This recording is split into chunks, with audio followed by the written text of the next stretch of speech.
much more intellectually stimulating than breadwinners. Hey guys, I'm Natal on the internet, and today we're looking at what is often considered the worst X-Men film, X-Men Origins Wolverine.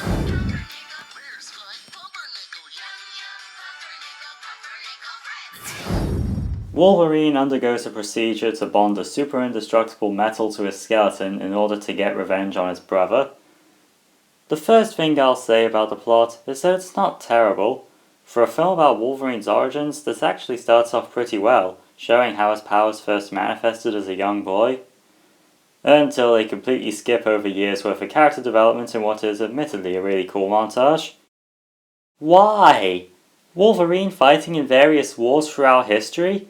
There's your movie right there! Anyway, I'm not here to talk about wasted potential. I'm here to talk about the film itself, and the main plot is not that interesting. Wolverine's brother Sabretooth is going around killing all the former members of this team they were in. Wolverine wants to kill him because Sabretooth went after his girlfriend, this government guy. Yes, I know he's an important character who shows up in the movies a lot, wants Wolverine for his own personal reasons. Once the procedure we all came here to see happens, a lot of yelling and stabbing happens with little room for true character development moments. In my opinion, this plot would have been much better if the adamantium procedure happened at the end of the movie. Then we'd get more of a focus on the more interesting war stuff, and the film's biggest mistakes wouldn't have ever happened. But, of course, this movie has its reputation for a reason. Outside of a mediocre plot and a waste of potential, the film's biggest sin is that this was where all the continuity problems that plagued the franchise began. So many of the events in this film contradict what was established in the previous X-Men trilogy, the biggest one being the adamantium procedure itself. In X-Men 2, we see a lot of blood all over the place, suggesting some sort of berserker rage happened, but the PG-13 rating prevented that here. Plus, it's implied that Wolverine loses his memory from the trauma of the operation, which is much more dramatic and sensical than what this film goes with. Also, Wolverine and Sabretooth don't acknowledge each other in the first X-Men film. Sure, Wolverine may have forgotten him, but surely Sabretooth would remember his brother and nemesis. Also, there's no way Cyclops was a late teenager in the 1970s/1980s. Unless he was over 40 in the X-Men trilogy? Does James Marsden look over 40 here to you? The film's biggest flaw is the frequent lapses in logic that General or whatever his rank is, Stryker and his cronies frequently indulge in. Here are a couple of examples. We taking him to the island? The island? No. The bonding works. We'll use his DNA for the 11. Erase his memory. Why? You have an unstoppable killing machine who is highly motivated to eliminate a threat. True, the twist explains this one, but at least don't give the order within the earshot of the man you're about to mind wipe.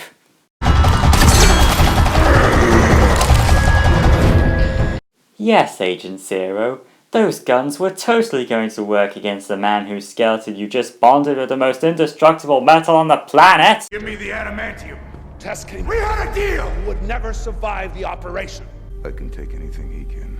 No, you can't. Why wouldn't he? He has the same healing factor as the man who did survive the operation. This is just a pointless betrayal that cost you your victory. Zero never stood a chance. The only thing that'll take him down is an adamantium bullet. Wait. You had bullets that could hurt the Wolverine all this time, and you didn't give them to Agent Zero? You have a man with the power to shoot things and never miss, and yet you didn't give him the one thing that gave him a fighting chance? You got him killed and it didn't need to happen in the first place!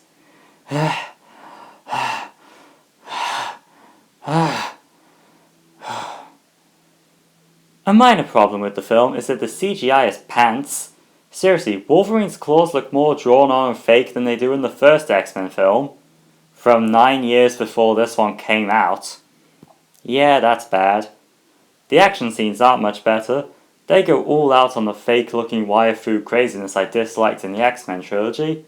It looks kinda dumb. Wait, hold on, go back. Is he blocking heat vision with his claws? And yet none of that heat vision is slipping through the gaps? That doesn't seem physically possible. Also, fans have been waiting 9 years to have Gambit in an X-Men film, yet you only give him 5 minutes of screen time? 10 tops? Not cool, Fox. Not cool. Okay, before we get to the big one, how about some positive notes? The actors give great performances, especially series regular Hugh Jackman, and Liev Schreiber makes for a good Sabretooth. Much better than the other guy.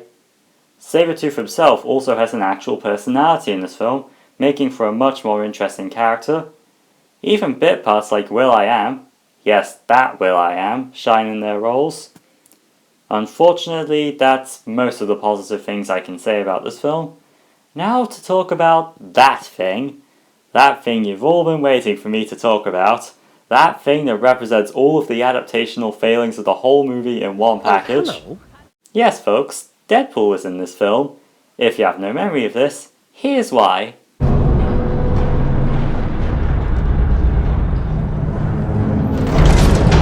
That's right, folks. Fox took a character known for his fourth wall breaking chatterbox tendencies, his potty mouth, his katanas, and his iconic red costume, and they gave him none of that. That doesn't count! Okay. Fox can slap a pair of maroon trousers on him all they want, that still ain't Deadpool. They even went as far as to sew his mouth shut, ensuring he can never talk at all. That's an active disregard for the source material I've never seen before. Even the Percy Jackson films never reached this level. That being said, this isn't the worst part of this whole Deadpool situation. The worst part? I love this weapon more than any other thing in the whole wide world. You want to know why? No. It's memorable. Sure, it's a little bulky, tough to get on a plane. You whip out a couple of swords at your ex-girlfriend's wedding, they will never, ever forget it. That's funny, Wade. I think you confuse me with someone who gives a shit. Granted, it's probably not as intimidating as having a gun or bone claws or the fingernails of a bag lady.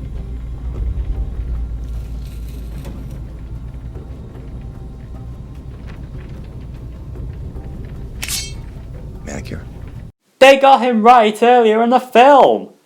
Sure, the PG-13 rating prevents him from swearing, his costume makes him look more like an MCU Hawkeye than Deadpool, and he doesn't break the 4-4 once, but the personality is still there and still undeniably Deadpool. This really is the worst thing this movie has done, and I'm so glad Ryan Reynolds was able to give us the real Deadpool and wipe this fetid piece of Hollywood contempt from our collective consciousness once and for all. In conclusion, this film sucks. At best, it's a passable telling of Wolverine's origins. Unfortunately, if you start to look a little deeper, you see a piece of utter crap that deserves its reputation as the worst in the franchise. I'm the Tom on the internet, and singing it off tonight is a little reminder of the one good thing to come out of this movie.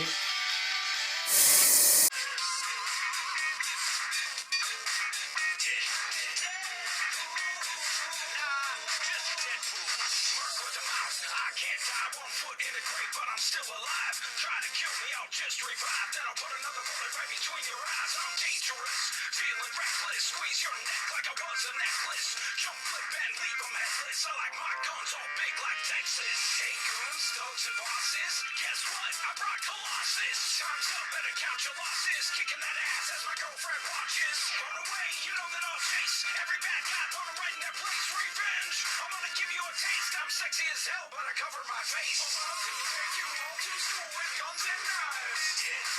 Tell a jokes and